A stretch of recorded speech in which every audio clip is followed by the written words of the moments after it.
Hello guys, അപ്പോൾ നമുക്ക് ഇന്ന് കോളിഫ്ലവർ ഫ്രൈ ഉണ്ടാക്കാം. അതിന് വേണ്ടിയിട്ട് ഫസ്റ്റ് തന്നെ മഞ്ഞൾ വെള്ളത്തിന് ഞങ്ങൾ കോളിഫ്ലവർ ഇങ്ങനെ പിഴിഞ്ഞെടുത്തു. പുഴുക്കൾ വല്ലതും ഉണ്ടിച്ച ഇതാക്കാൻ വേണ്ടിയിട്ട് എനിക്ക് ചുമണ്ട്, അതുകൊണ്ട് അടുത്ത് ചുമക്കുന്നത്.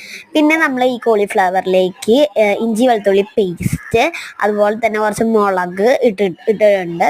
എന്നിട്ട് നമ്മൾ നന്നായിട്ട് അത് അരച്ചിട്ട് ഇതിൻ്റെ ഉള്ളിലേക്ക് ആക്കിയിട്ട് നന്നായി മിക്സ് ചെയ്ത് പിന്നെ കുറച്ച് ഗരം മസാല ഒക്കെ ഇട്ട് കൊടുത്തു. പിന്നെ കുറച്ച് അച്ഛനടുത്ത് ചോണിക്കാൻ പറഞ്ഞ പച്ചൻ. പിന്നെ എല്ലാവർക്കും നല്ല ഇഷ്ടപ്പെട്ടു, നല്ല ഇതൊക്കെ ഉണ്ട്. പിന്നെ ഞാൻ 2 മിനിറ്റ് ഒന്ന് വെയിറ്റ് ചെയ്യാൻ വെച്ചു കേട്ടോ, കാരണം അത് കുറച്ച് നേരം വെയിറ്റ് ചെയ്ത് നിന്ന് കഴിഞ്ഞാൽ നല്ലതാട്ടോ. അപ്പോൾ അതുകൊണ്ട് കുറച്ച് നേരം വെയിറ്റ് ചെയ്തു. പിന്നെ ആൾ വെയിറ്റ് ചെയ്ത് ഇങ്ങനെ ഇരിക്കുകയായിരുന്നു.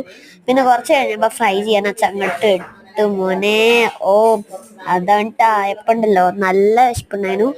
അപ്പം ഞങ്ങൾ എന്ത് ചെയ്തു, ഇതുപോലെ വറക്കണം എന്ന് നോക്കിയിരുന്നു. ലാസ്റ്റ് അച്ഛൻ ഞാൻ വറക്കാൻ പ്ലേറ്റ് ഡെക്കറേറ്റ് ചെയ്തൊക്കെയായിരുന്നു. എനിക്ക് ഡെക്കറേഷൻ ഭയങ്കര ഇഷ്ടമാണ്. പിന്നെ ഞാൻ ഈ സോസും പിന്നെ കോളിഫ്ലവറും കൂട്ടിയിട്ട് കഴിച്ചപ്പോൾ നല്ല ടേസ്റ്റ് ഉണ്ടായിരുന്നു. എല്ലാവർക്കും നല്ല ഇഷ്ടപ്പെട്ടു, നല്ല രസമുണ്ട്. അപ്പോൾ ഇതുപോലെ വീട്ടിൽ ട്രൈ ചെയ്ത് നോക്കാട്ടോ എല്ലാവരും. അപ്പോൾ ഇത്രയേ ഉള്ളൂ. അടുത്ത വീഡിയോ ആയിട്ട് വീണ്ടും കാണാം. അതുവരേക്കും ബൈ ബൈ.